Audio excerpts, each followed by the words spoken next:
Dans le psaume 42,7, nous lisons « Une profondeur appelle une autre profondeur ».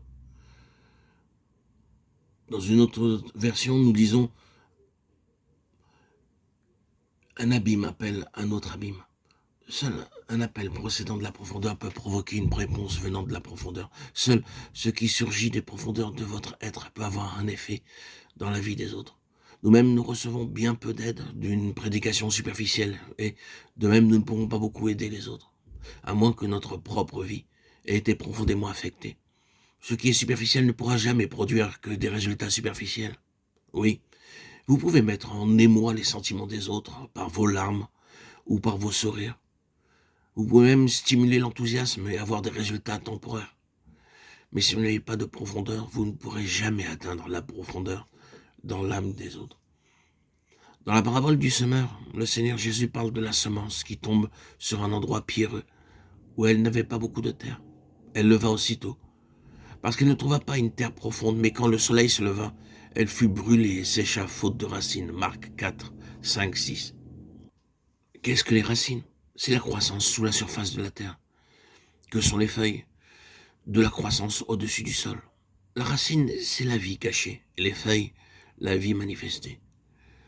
Le problème pour de nombreux chrétiens, c'est que, tandis qu'il y a beaucoup de vie apparente, il y a très peu de vie secrète.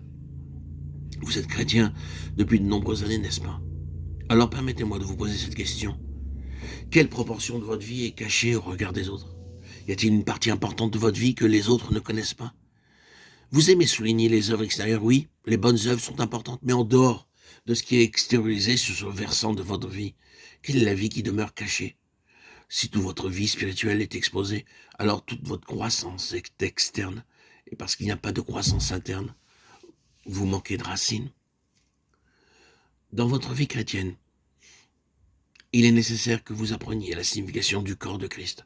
Nous devons apprendre à vivre corporativement. D'autre part, nous devons apprendre que la vie donnée par le Seigneur à chaque membre de son corps a aussi un caractère individuel.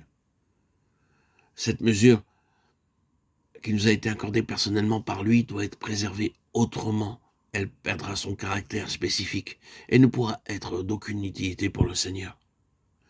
Si ce qui nous a été spécialement confié est exposé, cela se desséchera.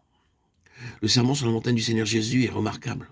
D'un côté, il dit « Vous êtes la lumière du monde, que votre lumière brille devant les hommes, afin qu'ils voient vos bonnes œuvres et glorifient votre Père qui est dans les ciels. » Matthieu 5, 14, 16. D'autre part, il dit « Prenez garde de pratiquer votre justice devant les hommes, pour être vu par eux. Mais quand tu fais l'aumône, que ta main gauche ne sache pas ce que fait ta droite, afin que ton aumône se fasse en secret. Quand tu pries, entre dans ta chambre, ferme ta porte et prie ton Père qui est là dans le lieu secret. » Matthieu 6, 1, 6. D'une part, si vous êtes chrétien, vous devez le dire ouvertement et le professer publiquement. D'autre part, il y a des vertus chrétiennes que vous devez préserver du regard des autres. Le chrétien qui affiche toutes ses vertus n'a pas de profondeur, et à cause de son manque de racines, il ne peut pas résister aux jours de l'épreuve et de la tentation. Nous qui sommes des enfants de Dieu depuis quelques années, demandons-lui de nous montrer parmi nos expériences celles qui sont trop exposées au regard d'autrui. Demandons-lui aussi d'accomplir une œuvre dans nos vies pour qu'elle s'enracine profondément en lui.